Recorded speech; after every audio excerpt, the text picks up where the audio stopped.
My lung was filled with water. I was given a 3% chance of survival, and I think the 3% was just a random number because I think the doctors didn't want to tell that I wasn't going to make it. And I think my friends and family just waited outside the hospital to hear the news that I hadn't really made it.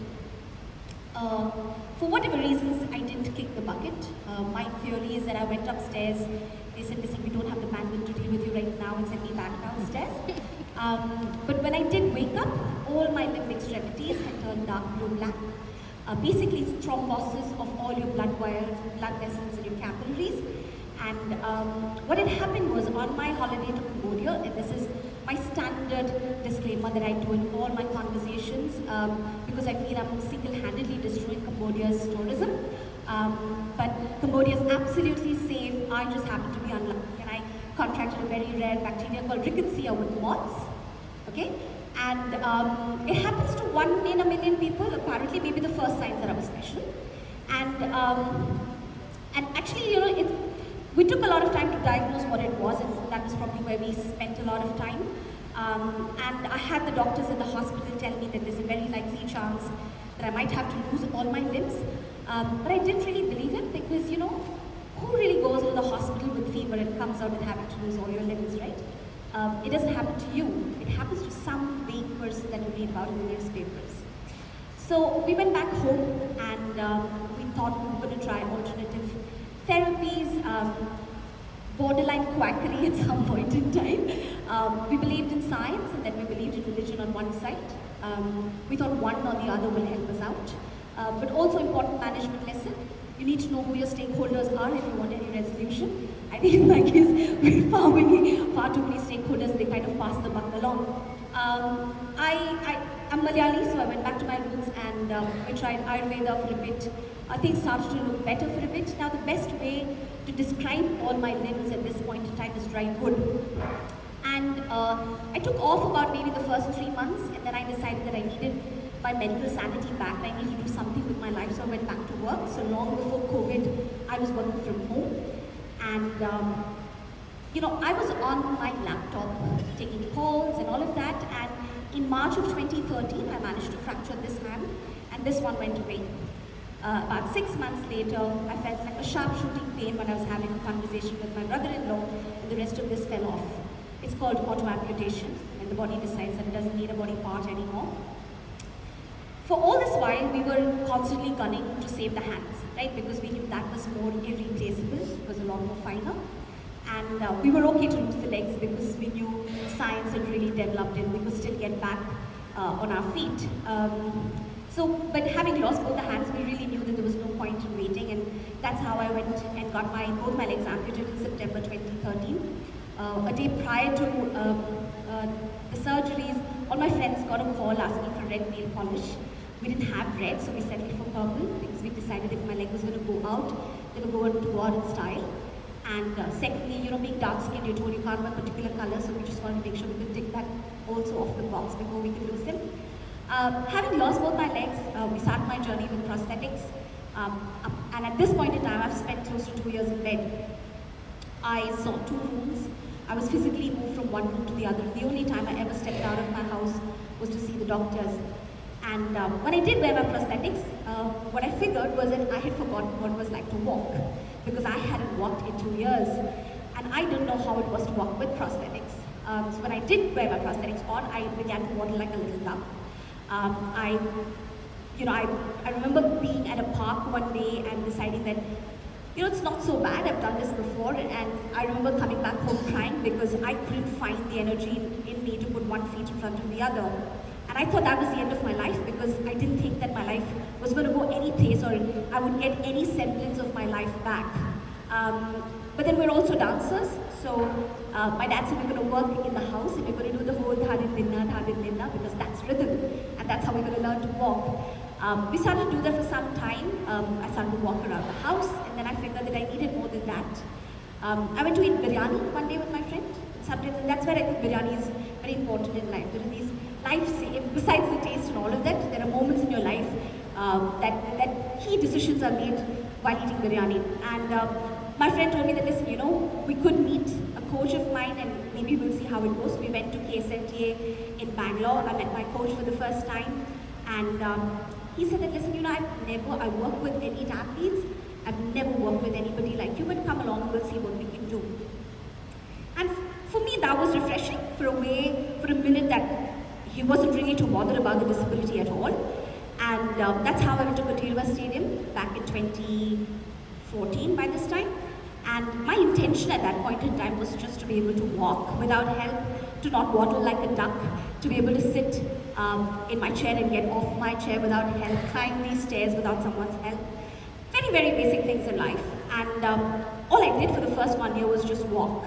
And we started to challenge ourselves in terms of timing, in terms of distance. And then coach came up with the idea in 2015 that we should run the 5 kilometers at the TCS. I thought the man has lost his marbles, obviously, because I didn't run when I was able-bodied. Why would I do this right now? So I said, yeah, sure, whatever. And I went away on a holiday at that point in time. I came back and he said, you know what, next year we'll run 10 kilometers.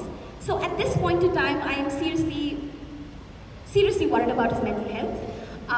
But then I said, okay, you know what? And it's what it's like with men as well, right? You don't want to tell them that they're obviously wrong, and then people will kind of play along with it to let them believe that they're making the right decisions. And then, we'll have that moment where we will say, I told you so. I mean, in my case, it was the other way around. I said, sure, we'll try it. But I was thinking that we'll reach a point where he would tell me that, listen, this is a really bad idea.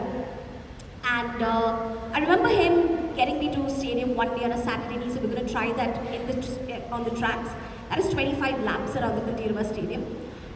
I remember getting to about 16, 17, and then I'm like, the petrol tank is over, and I'm saying, listen, I don't think I can do this, but the man won't give up. And he was with me, and he said, we're going to get through this. So we walked, crawled. I hated it. I hated every single moment of it, because it was hard, it was painful. But I loved how I felt at the end of it. Because for me, it was, if I could do that, I could probably deal with the rest of my life. And that's how then the Autobot came up and said, listen, we've got 2 planes, do you think you want to try it? I said, sure. And we started to train, and then, I was front page news, right? And then I couldn't back out because there were way too many people that were knowing that I was going to run. So we ran the first year in 2016. I did it in an abysmal 2 hours, the 10-kilometer run. Of course, I fainted, went to the hospital, threw up at the doctor, typical me drama. And I knew that I can do better than that, for sure. And that's how I ran the next year, and I did it in an hour and 35. So by this time, the running bug has stuck. And I thought I would be very smart, because coach said, let's do Asian Games. And I said, I can't do long distance. I thought I'd be very smart, and I said, we'll do 100 meters, because I thought that was far more easier. Little did I know that that was worse than actually running the 10 kilometers, because that's hard work. So remember, when I'm trying to do this, I'm in my 30s.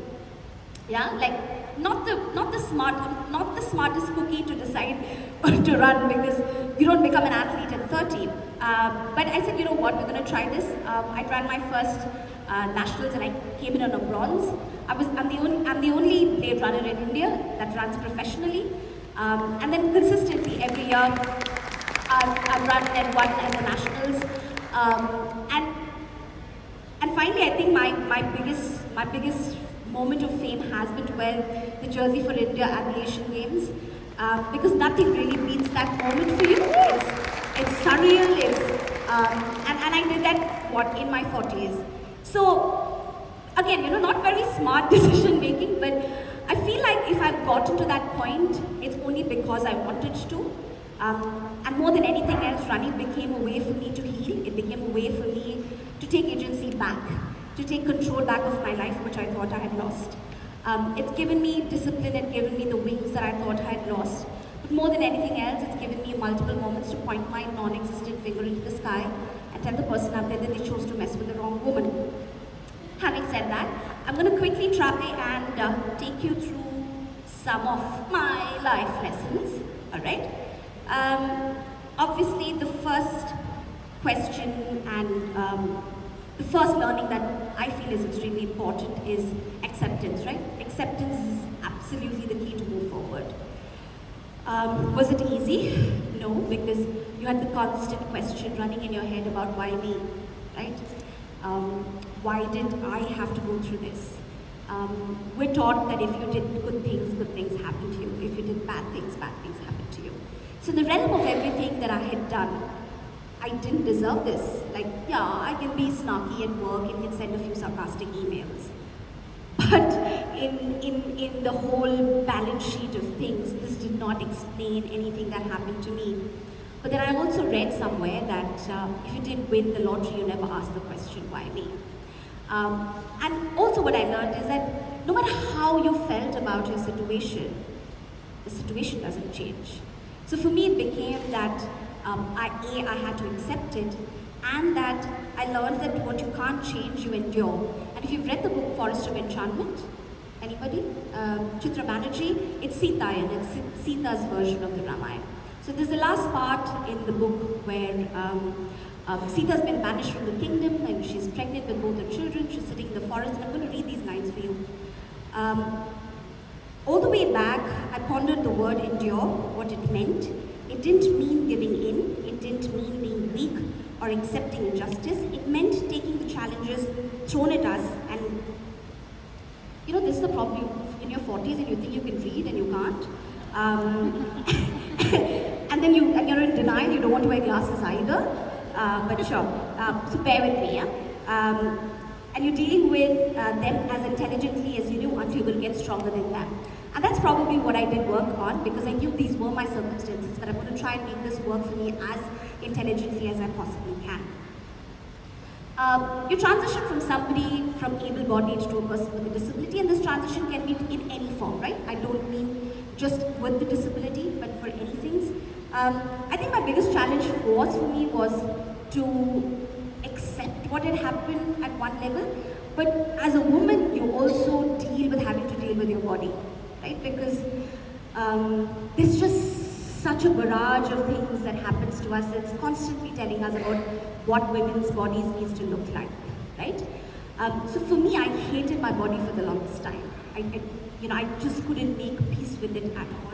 I would cover myself up very constantly. I would wear shawls because I didn't want anybody to know I had a disability. It's taken a lot of time for me to get to this point where I can flash this in your faces.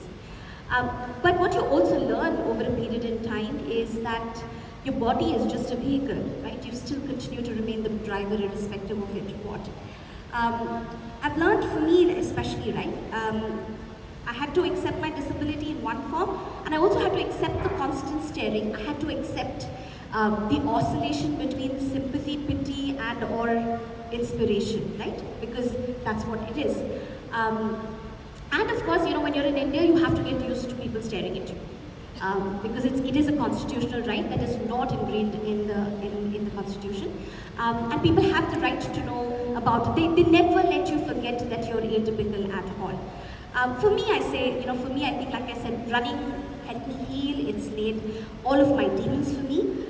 There was something about the choices we make to push our bodies for hours that feels so much more secure than the uncontrollable, unplanned, and inconsistent pain that trauma brings.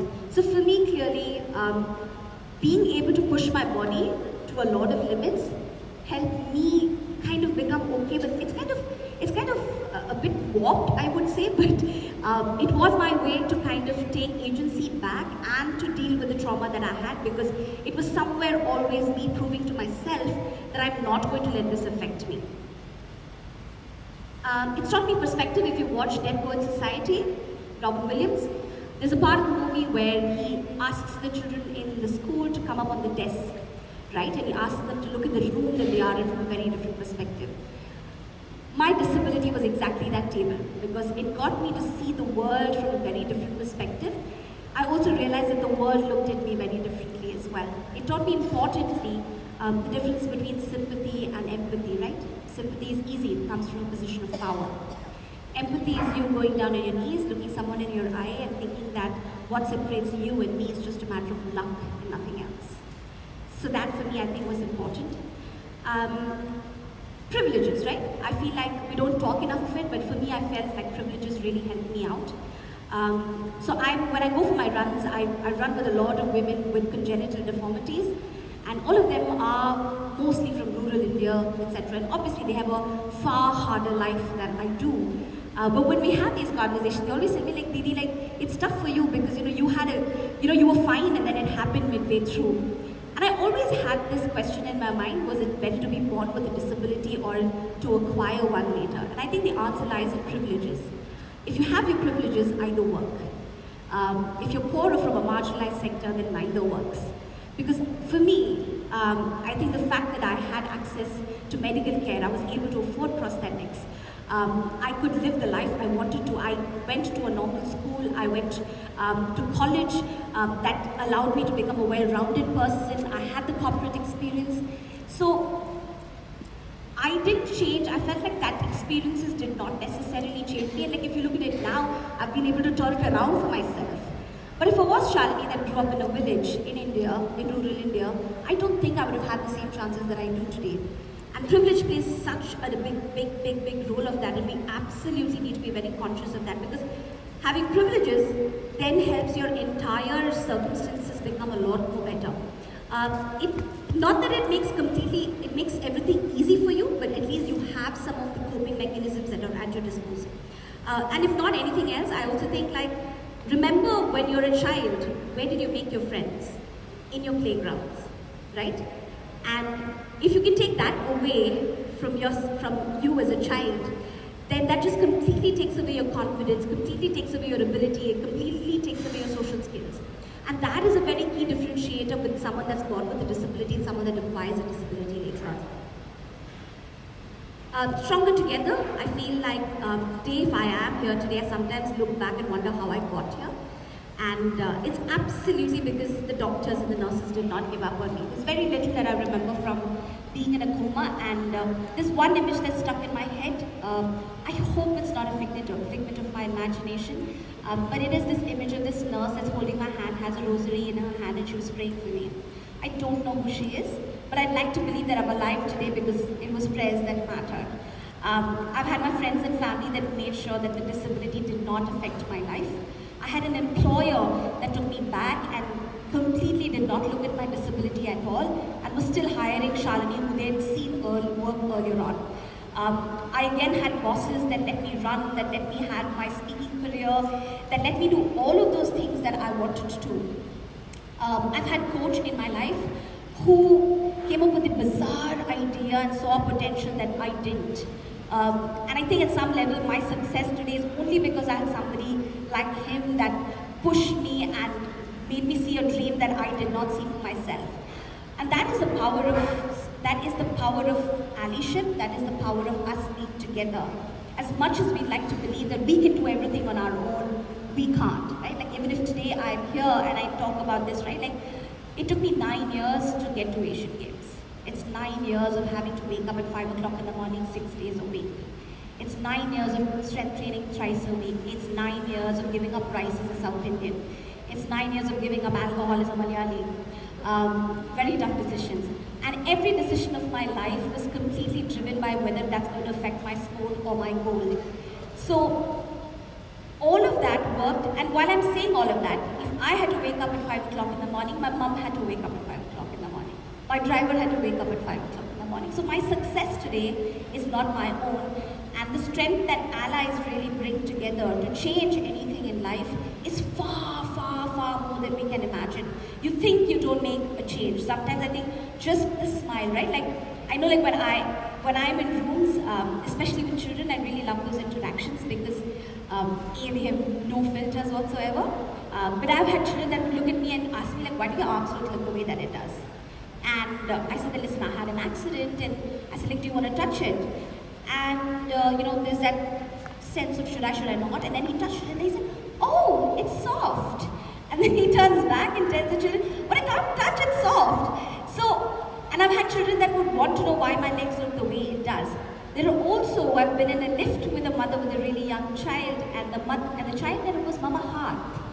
And the mother's obviously mortified there, right? Because she thinks it's inappropriate, and she drags the child out of the lift. And all the mother needed to do at that point was to acknowledge and say, yes, it's a heart, half a heart, and we are different. We're all different, right? For me, it has been those moments. It has been random strangers that have smiled at me and made me feel that life's not so bad. So I just feel there's strength in tribe, there is strength in us together, and there is so much that we can do together, and we don't really know the power of the collective, the power of humans coming together. History said enough of the revolutions and change things. So I just feel like us coming together can have a huge impact on us. What I miss the most today with my disability, I mean, of course, I miss driving. I mean, of course, I drive. It's very illegally, but it shouldn't have to be illegal. Like today, the system is completely set against me. I have a license, slightly dubious license. Is this recorded? Please do not post this anyway. But that's the point, right? I miss that. I miss just having the ability to get up and go off somewhere without having to think whether it is accessible or not. And today I do a lot of music concerts, I travel, and I do that only because of the sheer determination of my friends and family, right? And that's the reason why I have been able to do. But more than anything else, you just miss holding hands. You miss standing in the sea, at the sea, and when the sand takes away from under your feet. You know that feeling? Yeah? Nothing really replaces that. The feeling of grass under your feet. To be able to cup someone's face, right? Those are things you can't really replace ever in your life, so don't take any of it for granted. More than anything else, you miss being able to kill that mosquito singing in your ear, right? You don't understand the joy that you currently have of being able to kill a mosquito, or the ability to scratch and itch, because anybody else can do it, but they never get the spot right or the intensity right. So, no, honestly, you never think about these things unless something like this happens, or the ability to be able to eat on your own, right? So, no two people eat the same way, right? It's also very nuanced when it's Indian food, because there's also composition of what consistency you want to eat, what you want to eat first. And I love big bites, and I have friends that want to eat small bites.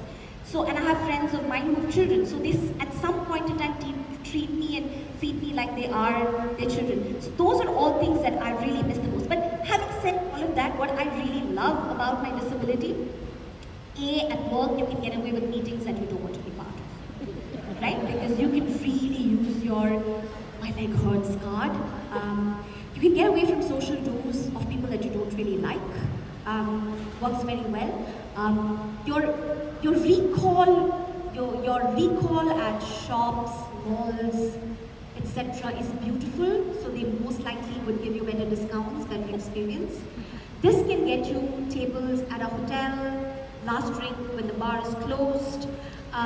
Hugely powerful, and then you don't get to stand in airport queues. I know, like the whole situation recently that we had, I had to travel. I wore a really short dress with my legs completely on view. The airport guy was like, "Joe, let her in," while everybody else was standing in long queues. So there's a lot of good things that I really like, and then of course the random kindness of people, right?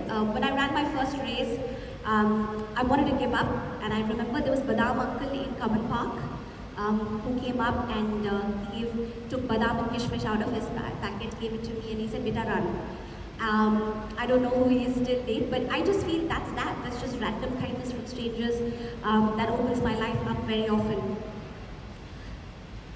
I'm going to answer one question in terms of, why do you think disability ever comes into the world, right? If you think about nature, it's survival of the fittest, so ideally we should have been seeded out.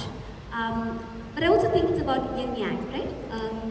Because I feel today that disability comes to the world to restore balance, to demand that we become more human, to reach our full potential that includes embracing our differences as well. Disability is here to remind you to be kind without an agenda. And I feel like today, I know we're talking a lot about inclusion, etc. Inclusion is not just being invited to the party, it's being asked to dance. That for me, I feel, is absolute inclusion. So when you're thinking in terms of wanting to include people, and this is where, when you're saying like, should I hire a person with a disability? I feel yes, more than anything else, because life is constantly set against you. So you are jugadu right from the word go, right? Because you're trying to work the system constantly in terms of thinking, how can I make this better for me, right? Like one of the first things that I learned to figure out post my disability was to get my eyes done, to put my eyeliner and kajal by myself. Important life skill, the men in the room won't understand, but that's the whole point of it, because it got me really to the point, and I don't think anybody thinks about that. And that's exactly why you should hire a person with a disability, because we would think completely different to what anybody else in the room does. My last learning will be about the impermanence of life. All the money in the world wouldn't have saved me, I feel. I'm saved today because of the immense love that I've had from the people. And if I were to ask you what are some of the most important things in your life, you're probably going to tell you it's memories, it's laughter, your family, your friendships that you have. And I've had a lot of those, and I think that's what saved me. Maya Angelou says your legacy is not every building you've built and every car that you've had. Your legacy is every life you've been able to touch. So come to every moment with love.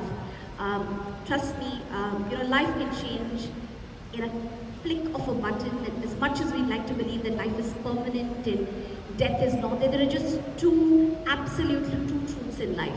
One is disability and one is death. And if you can be prepared for that, I think, and live your life like today is your last and you don't know for sure you're going to be there today, tomorrow or not. So give long hugs, call up and tell people that you love them. Don't wait for those tomorrow. Do that Goa trip that you've been planning with your friends forever. You really don't know if you have tomorrow or not. So I just hope for all of you. I'm going to leave a little poetry for you, provided I can see it with no spectacles. Someone once told me to always live for the little things in life. Live for 5 a.m. sunrises and 5 p.m. sunsets, where you see these colors in the sky that don't usually belong. Live for road trips and bike rides with music in your ears and wind in your hair. Live for days when you're surrounded by your favorite people who make you believe that the world is not a harsh place. Live for the little things, because they will make you realize that that is what life is about, and that is what it means to be alive. So thank you very much. I do hope you have a beautiful day and go into